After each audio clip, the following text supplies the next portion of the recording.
Hi, Carissa. Sorry for the delay. Let's get this to you. This is about traveling domestically and internationally. Let's see what you wrote.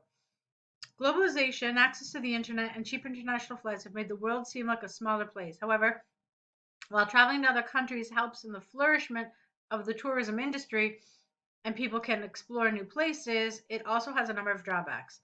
Okay, fine, but let's change a couple of things here. Let's get rid of this access to internet and let's get rid of other countries. Let me tell you why. Because there's nothing about the internet in this essay, number one. And number two, this is not just about international travel, it's also about domestic travel. So you want to leave this more general than you have it. All right. And you don't want to also mention this thing about the internet because it's adding a new spin on this that you're really not supposed to, at least not in your introduction. So, how about globalization and cheap flights have made the world seem like a smaller place? However, while travel helps the tourism industry flourish and allows people to explore new places, it also has a number of drawbacks. To me, that would have been a much better introduction. On the one hand, I can see that there are two major advantages of travel. The most significant benefit of going on a trip is that it enhances tourism. While the number of visitors in a country increases, when the number of visitors in a country increases, it stimulates the local economy. Restaurants, retail stores, boutiques, and businesses of all varieties have the potential to earn more when their community attracts visitors. Good. Nice and well developed. Another positive is that traveling also enables people to know new places. For example, when we travel to a country, we get to know more about the culture, food, habits, and lifestyle of people living in the community. Now, again, I feel like this is a little too focused on international travel. You said when the visitors in a country, just not even in a country, but when the number of visitors increases, that's it. And then if you say that, you leave it much more vague and much more general. So it could be international, but it could also be domestic travel. Okay. And again, when we travel somewhere, we get to know about the culture, food, habits, and lifestyle. Okay. And I would have said of people living in the community. And this way, it could potentially be about domestic travel as well. You leave it nice and general. So it applies to both domestic and international. Okay. However, there are also disadvantages related to travel. A lot of tourists in the peak season, you don't need to say of tourism, that's redundant. You can say tourists, tourism, no. A lot of tourists in the peak season can lead to traffic congestion, okay? As a result, the pollution levels will rise due to heavy traffic, and this would possibly worsen the health conditions of inhabitants of that country. How about of that area? Again, general. Even worse, when an unmitigated disaster occurs during a journey, it may endanger a person's life. Take, for example, the situation when a plane crashes and leads to severe injury or death of the sole breadwinner of the family. This situation would definitely have a life-changing impact on their lives. All right. I like the first part. I didn't love the second idea.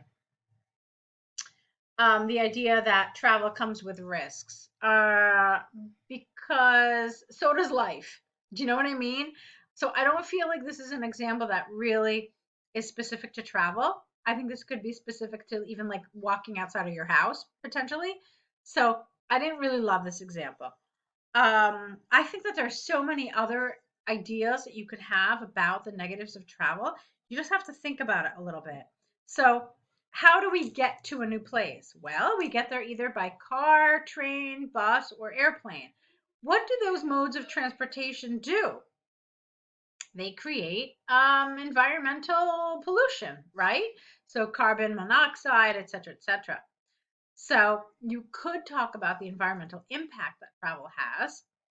Um, you could also talk about the fact that I don't know where you're from, but I know in places where I live, because there's so much natural beauty, it becomes a tourist attraction.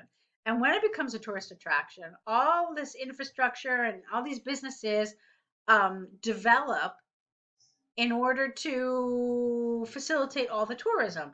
Well, what ends up happening is that all that natural beauty is lost, and instead you really just have like a tourist attraction. Okay.